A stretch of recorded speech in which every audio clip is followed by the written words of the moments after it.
कहानी की शुरुआत पिछले फिल्म की घटनाओं के 4 साल बाद से होती है।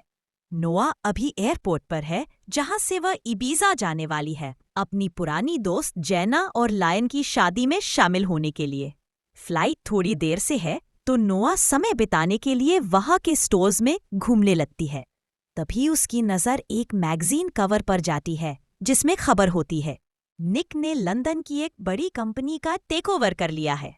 अब वह एक बिजनेसमैन बन चुका है। नोआ और निक को बिछड़े पूरे 4 साल बीत चुके हैं और इन सालों में उन्होंने एक दूसरे से कोई बात नहीं की। प्लेन में चढ़ते समय नोआ गलती से एक लड़के साइमन पर कॉफी गिरा देती है। थोड़ी देर के बाद दोनों के बीच बात शुरू होती है। साइमन अट्रैक्टिव, इंटरेस्टिंग और स्मार्ट है और धीरे धीरे दोनों फ्लाइट के सफर में कंफर्टेबल महसूस करने लगते हैं। इबीजा पहुंचने के बाद साइमन नोआ को लिफ्ट ऑफर करता है और उसका नंबर मांगता है, लेकिन नोआ हंसकर कहती है कि उसकी कार पहले से आई हुई है। साइमन मुस्कुराता है और कहता है, फिर मिलते हैं। उसी वक्त नोआ एक कार देखती है जो निक की कार जैसी लगती है। वह थोड़ी हैरान होती है, लेकिन तभी जेना पीछे से आकर उसे गले लगा लेती है। दोनों दोस्त लंबे वक्त बाद मिलकर बहुत खुश होते हैं। शादी की तैयारियों में सब डूबे हैं। तभी नोआ को पता चलता है कि जेना ने अपनी फ्रेंड नोआ और निक दोनों को मेड ऑफ ऑनर बनाया है। यह सुनकर नोआ परेशान हो जाती है। नोआ जेना से कहती है, मैं अब उसके करीब नहीं जाना चाहती। जेना मुस्कुराकर जवाब देती है, अब सब पुराना बीत गया है, भूल जाओ। शाम की पार्टी में जब नोआ नीचे आती है तो उसकी नज़र मिक पर पड़ती है। वह तुरंत मुड़ जाती है, जैसे उसे देखकर दिल फिर से धड़क उठा हो। पार्टी में जेना उसे अपने अंकल मैक्सवेल से मिलवाती है और वहीं पर निक भी मौजूद होता है। मैक्सवेल निक से एक टेक कंपनी में इन्वेस्टमेंट की बात कर रहा होता है। नोआ वहीं पास खड़ी होती है, लेकिन निक उसकी तरफ एक बार भी नहीं देखता। थोड़ी देर बाद नोआ की मुलाकात लायन के भाई टोनी से होती है। वह उसका पुराना शॉर्ट टर्म क्रश था। दोनों हल्की फुल्की बातें करते हैं और अलग हो जाते हैं। वहीं पर नोआ का परिवार भी मौजूद है। उसकी माँ राफा उससे नाराज है क्योंकि नोआ अपने रेस्टोरेंट के काम में इतनी बिजी थी कि वह अपनी माँ से किसी मैरिज या फिर किसी फ्यूनरल में ही मिलती थी। उस रात पार्टी खत्म होने पर निक चुपचाप वहां से निकल जाता है। नोआ उसे जाते हुए देखती है और अंदर से एक ब्यूटीफुल सेंसेशन महसूस करती है। अगले दिन शादी की रिहर्सल होती है। नोआ को मजबूरी में निक की कार में बैठना पड़ता है। सफर के दौरान दोनों खामोश रहते हैं, लेकिन हरकत में एक अनकही जंग चलती है। खिड़की खोलने बंद करने से लेकर एक दूसरे की निगाहें चुराने तक। निक नोटिस करता है कि नोआ अब वह नेकलेस नहीं पहनती जो उसने उसे गिफ्ट किया था। वेन्यू पर दोनों को प्लानर साथ में खड़ा कर देता है और वो मजबूरी में एक दूसरे के करीब खड़े हो जाते हैं। शाम के डिनर में जब दोनों एक छोटे बच्चे को हंसते देखते हैं तो उन्हें अपने पुराने पल याद आ जाते हैं। नोआ कोशिश करती है कि निक से बात करे, पर वह उसे नज़रअंदाज कर देता है। तभी टोनी निक का टैटू देखता है और कहता है, कूल टैटू है। नोआ की नज़र पड़ती है। वह वही टैटू था जो निक ने उसकी याद में बनवाया था, जिस पर लिखा था ओनली हर्स। और जब नोआ का ध्यान उसके टैटू पर जाता है, वो शॉक हो जाती है। 4 साल बाद भी वो अब भी उसकी थी। अगले दिन शादी हो रही होती है। सभी खुश है और जेना बुके फेंकती है। बुके सीधे नोआ के हाथ में गिरता है, जिसे देखकर सभी मानते हैं कि अगली शादी नोआ की होगी। रात के डांस में जेना और लायन निक और नोआ को एक दूसरे के पैर बनाकर डांस करने के लिए कहते हैं। शुरुआत में दोनों हेजिटेट करते हैं, पर धीरे धीरे वो डांस करने लगते हैं। नाचते नाचते उनकी नजरें मिलती है और पुराना प्यार फिर से जाग उठता है। धीरे धीरे करीब आते हैं और 4 साल बाद पहली बार दोनों एक साथ रोमांटिक रात एक दूसरे के बाहों में बिताते हैं। सुबह जब निक जाने लगता है, नोआ रुक नहीं पाती। वह कहती है, तुमने मेरे डैड की कब्र पर लिखा था कि तुम हमेशा मेरी रोशनी रहोगे। निक थोड़ी देर बाद कहता है, वो लिखा हुआ कब का बारिश में मिट गया। बस इतना याद है कि तुम माइक के साथ सो रही थी। फिर वह गुस्से से चला जाता है। फिर नोआ अपनी रोजमर्रा की जिंदगी में लौट जाती है। एक हफ्ते बाद कॉलेज में अपनी डिग्री लेने जाती है। वह नोटिस करती है कि माइक अब वहां काम नहीं कर रहा।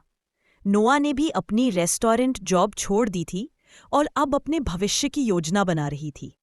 एक दिन रास्ते में गिरने से हॉस्पिटल जाना पड़ता है। वही उसकी मुलाकात माइक से होती है। माइक के बॉस ने नोआ के पास्ट की गलती खोज ली और इन्वेस्टिगेशन शुरू कर दिया। माइक को तुरंत शक हुआ कि ये सब निक की वजह से हुआ है, क्योंकि निक के पिता के पास हॉस्पिटल का बड़ा हिस्सा था। इसी समय लंदन में निक काफी स्ट्रेस में था। उसने बोर्ड मीटिंग बुलाई और अनाउंस की कि वह स्पेन का इंश्योरेंस डिपार्टमेंट बंद कर रहा है और पैसा मेटावर्स ऐप में इन्वेस्ट कर रहा है। बोर्ड मेंबर्स तनाव में थे क्योंकि कई लोगों की जॉब्स चली गई थी, लेकिन निक ने समझाया कि ये कंपनी को बचाने और टेक्नोलॉजी में आगे बढ़ने के लिए जरूरी था। नोआ मेटावर्स कंपनी में इंटरव्यू देने जाती है। रास्ते में एक बाइकर उससे बात करने की कोशिश करता है, पर नोआ उसे मिडिल फिंगर दिखा देती है। फिर पता चलता है कि वह वही साइमन है, वह लड़का जो एयरपोर्ट पर उससे मिला था। इंटरव्यू के दौरान साइमन नोआ को पहचानता है। वह उसकी स्किल से काफी इम्प्रेस होता है और तुरंत उसे नौकरी पर रख लेता है। इस दौरान जेना और लायन अपने हनीमून के लिए वाटरफॉल के पास जाते हैं। वहां उनका प्लान फेल हो जाता है और जेना थोड़ी फ्रस्ट्रेट हो जाती है। लंदन में निक सोफी के साथ रहता है, जो अभी भी उसके लीगल डिपार्टमेंट को हैंडल कर रही थी। सोफी ने निक से पूछा कि क्या वह नोआ से वेडिंग पर मिला था, पर निक इग्नोर करता है और वहां से चला जाता है। एक हफ्ते बाद नोआ और साइमन क्लोजली काम करने लगते रहे।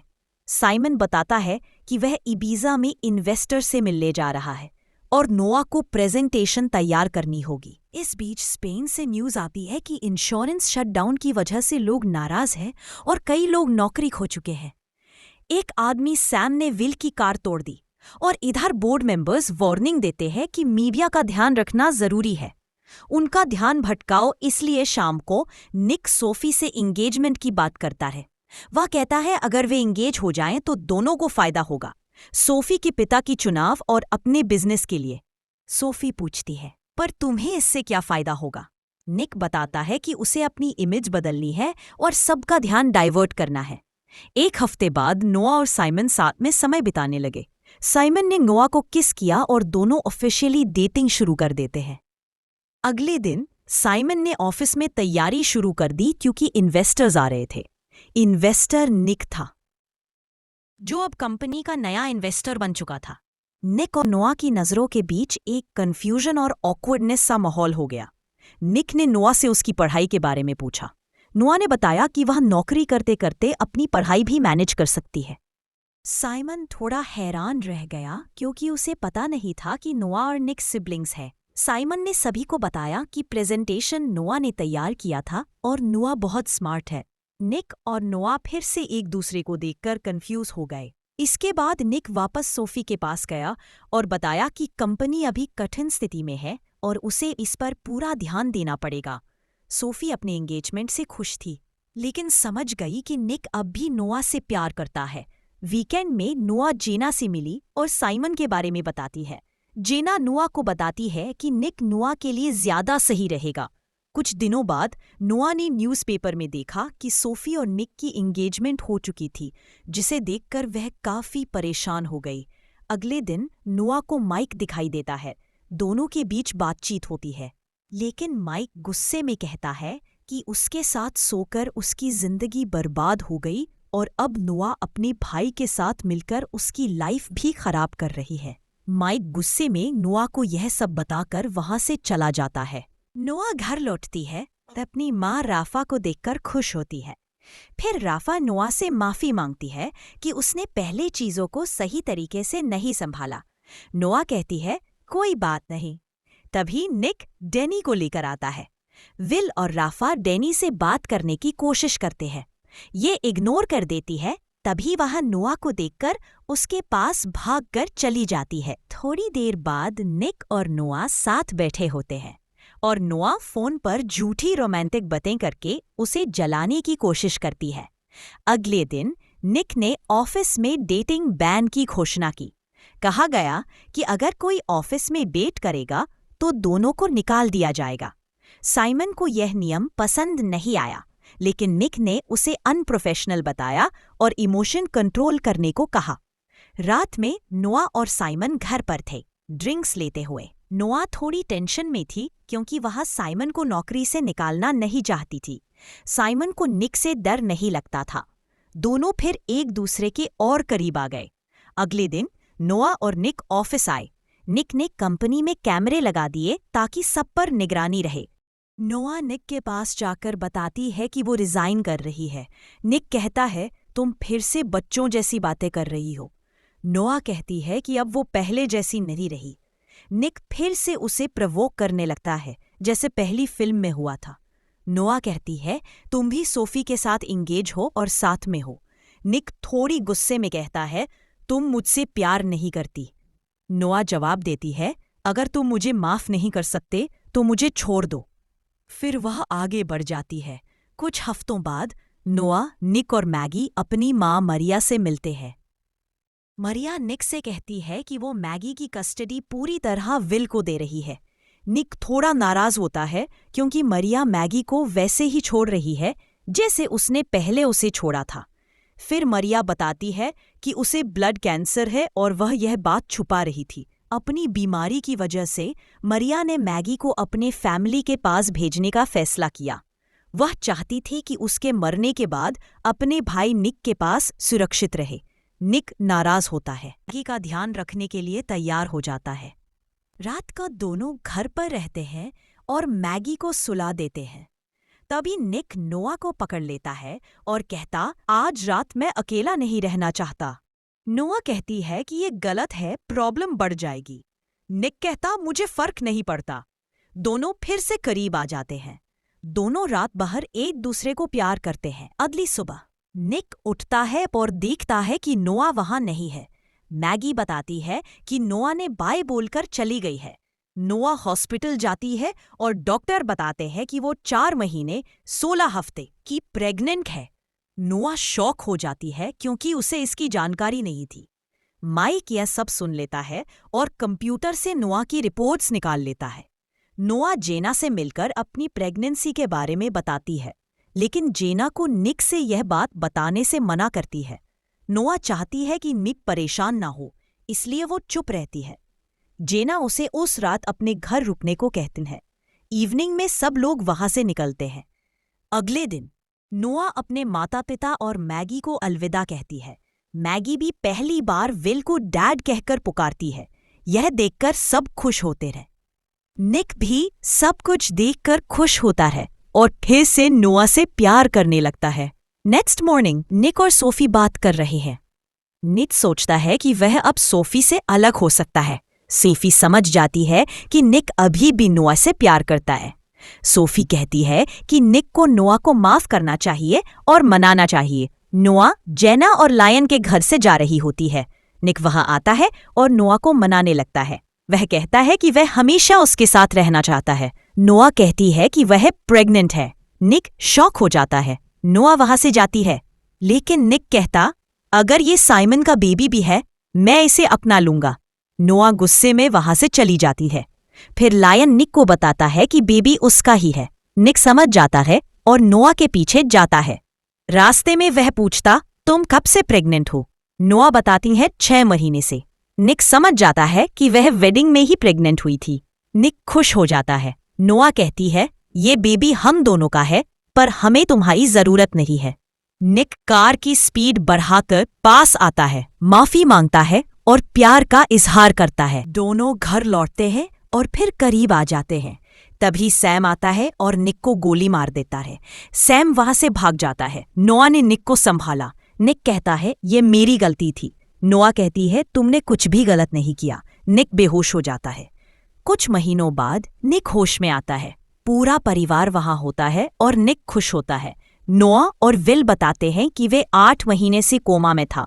निक देखता है कि नोआ ने बेबी को जन्म दे दिया है। 2 दिन बाद निक और नोआ अपने बेबी के साथ खुश हैं। निक अपने बेबी को देखकर इमोशनल हो जाता है। दोनों अब उनके माता पिता द्वारा भी एक्सेप्ट किए जा चुके हैं। निक और नोआ अपना पहला किस याद करते हैं। निक ने नोआ को गिफ्ट किया हुआ नेकलेस दिया। नोआ खुश होती है और नेकलेस पहन लेती है। निक अभी भी इंजर्ड था और आराम की जरूरत थी। नोआ बेबी का खाना लेने जाती है। तभी ब्रायर आती है और बेबी को उठाकर भागने की कोशिश करती है। निक शॉक्ड होता है, लेकिन इंजर्ड होने की वजह से ठीक से चल नहीं पाता। नोआ ब्रायर का पीछा करती है। माइक पीछे से पकड़ने आता है, लेकिन नोआ उसे किक करके नीचा गिरा देती है। नोआ ब्रायर के पास जाकर अपने बेबी को बचाती है। ब्रायर डरकर भाग जाती है। निक नीचे आता और माइक को समझाने की कोशिश करता है। निक कहता है कि उसे थार से डरना चाहिए। थार आता और माइक को नीचे गिरा देता है। अंत में नोआ, निक और बेबी सुरक्षित है। ऑफिसर्स ब्रायर और माइक को ले जाते हैं। 2 महीने बाद नोआ और निक की शादी हो जाती है। पूरा परिवार खुश होता है। दोनों किस करते हैं। नोआ फूल फेंकती है, जो इस बार सोफी के पास जाता है और वह भी खुश होती है। नोआ ने निक को कार गिफ्ट की। निक कार देखकर खुश होता है और कहानी यहीं पर खत्म होती है। अगर आपको हमारा मूवी एक्सप्लेनेशन अच्छी लगी हो तो हमारे चैनल को लाइक एंड सब्सक्राइब करें। हमारे वीडियो को आखिर तक देखने के लिए थैंक यू।